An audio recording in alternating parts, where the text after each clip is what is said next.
This final segment with our experts is focused on your needs and well-being.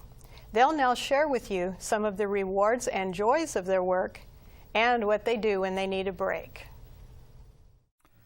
Well, I think the whole thing has been, the time has been rewarding. I mean, we've made it 40 years, you know, so that's an accomplishment. I mean, some people, they play golf, they have different hobbies, they work on old cars, and this is certainly not a hobby with us, but it's a vocation that we've invested in, and we made it this far. My most rewarding experience was when I took care of her for a couple of months, and then family called and told me, okay, we see a great change in her. She's doing so well. And her family told me, her dad told me, her physician told me, so, and even her care manager, where she goes for daycare, they called me and told me, okay, she is doing so wonderful, because she seemed like a new person. Well, certainly for me, it's from being told, turn off the life support to see Eric playing sports. You know, for being told he will never walk, he will never talk, he will never eat, and like almost feeling like if you don't do what this person tells you, you're kind of dumb if you don't turn this off, because must be something wrong with you. And if you're stubborn enough and hang in there, there's rewards by seeing the person getting better, you know. Some of the best things when we've had conversations is, I remember one time him saying that he wouldn't have gotten to the point that he's at now if I hadn't helped him while he was going through rehab.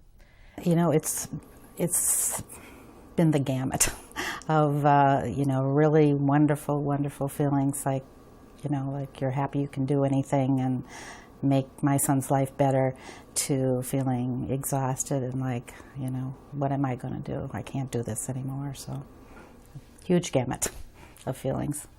In the morning, there's a YMCA club here. So at 9 in the morning, I'm a member, I'm in the pool.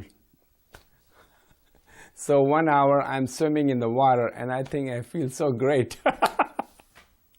So that's my stress reliever.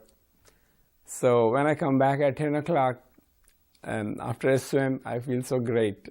I'm ready to take the challenge. When it gets really, really super tough, I do sometimes do a stretch and say, joy. You have to concentrate on the word. It doesn't have to be joy. It can be whatever. It can be just a number. And stretch, because when you say it, you kind of have to concentrate what you're saying. And you have those few minutes to kind of let go of things. It's almost kind of like maybe yoga. Not one person can do this. It's a family effort or a group effort. It has to be not just one person, because it will, you know, it'll burn out the one caregiver. It needs to be an entire family that steps in and helps the person with the brain injury because of the frustration of the way they used to be and the way they are now. It just gives you your life back for even for a few hours, to help you kind of regroup and have the patience with your loved one that had the brain injury. Well, you know, you absolutely need to find something to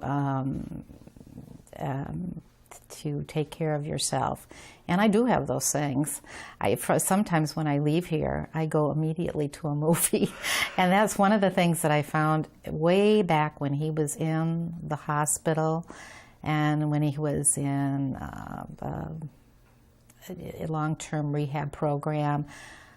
Sometimes being there in that first year was really stressful because he was really confused and really got agitated. Sometimes didn't know where he was. In the first, I would say, 6 months, he wasn't really aware of where he was. And there was some very interesting, I will say, even looking back at experiences with that. But anyway, we got through it, But I would feel so stressed when I left the hospital, and I kept thinking, what can I do to, like, you know, just decompress, and it was to stop and see a movie. I was to go to a 10 o'clock movie at night if I could find one and just sit there and forget about everything, and you know, I would feel much better when I left. And I still do the same thing, because I find it works the best, and it's something you can do by yourself, spur of the moment.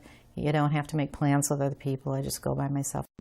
In the beginning, I couldn't really go out too far because of the care that he needed, but now that he's able to do things on his own, it's kind of if I leave something for him to eat, or if he has something for dinner, then he's okay, so that I can go out and do something a little bit more. Another thing is we've met a lot of great people along the way, you know, particularly in the support group. You know, there's some really great people. I guess I've never met a survivor or caregiver that I didn't like. You know, that they're just great people. And I do have to admit that I enjoy a lot of the sport activities he goes to, because I help out with soccer, and I do keep the score at bowling, and I am the caddy at golf. That's why I'm kind of one-sided. But I get to walk a lot there, and walking is another good thing. So, walking and laughing. Sometimes I will do gardening, and I will involve my residents, show them what I'm doing. Or sometimes I'm cutting the grass or doing some work outside. So sometimes I get them involved. They can look what I'm doing. Just like work around the house. Some kind of activity like I like to watch.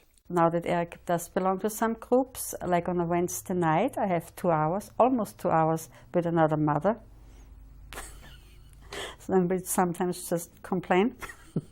No, we talk about whatever comes to mind. And if they happen to have in this group, if we're very lucky, then they have a barbecue or a potluck or something in the group, and we actually get to eat somewhere, wherever we want to. And we can even share a glass of wine. One glass together. And so I think I'm a lot different at my work, because like I said, I work in a law enforcement place, and I don't feel the stress from the job as much as some people do, because it's not going to bother me tomorrow. When I get into work the next day, there's going to be different cases to handle and different things to do, and paperwork that I have to complete. But the major things, even what some people might think are major, are no longer major to me. Because major to me is my husband going to live? And if he does, what kind of life is he going to have? That's major. And so most daily problems are just trivial. And that's been the biggest change with me.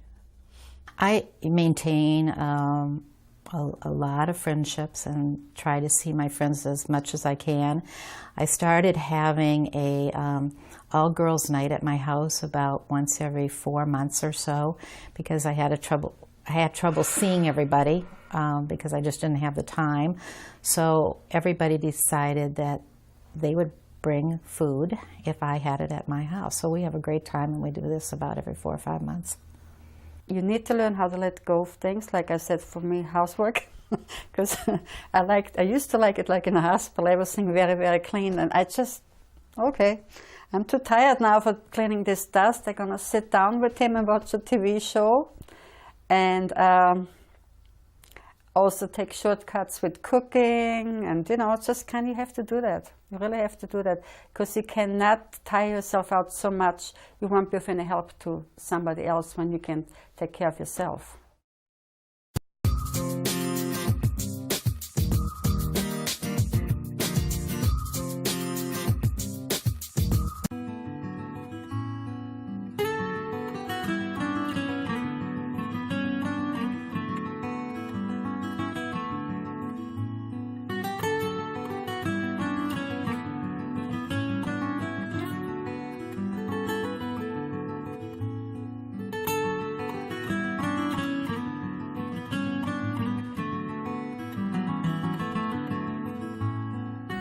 For more information, contact Washington State Aging and Disability Services Administration.